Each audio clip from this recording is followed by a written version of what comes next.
Erməni hiləsin saymadı saya. İrəli səslədi qalib olmağa.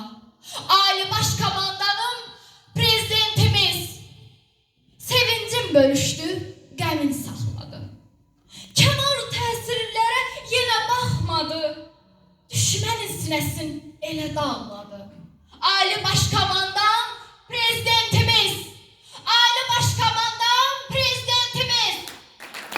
Bizim balaca bir qonağımız var, deməli Hüseyin bir şeiri var. Hüseyinin qəlbi vətən eşqi ilə doludur. Onun gözəl şeirini səsləndirməsinə verək mikrofon.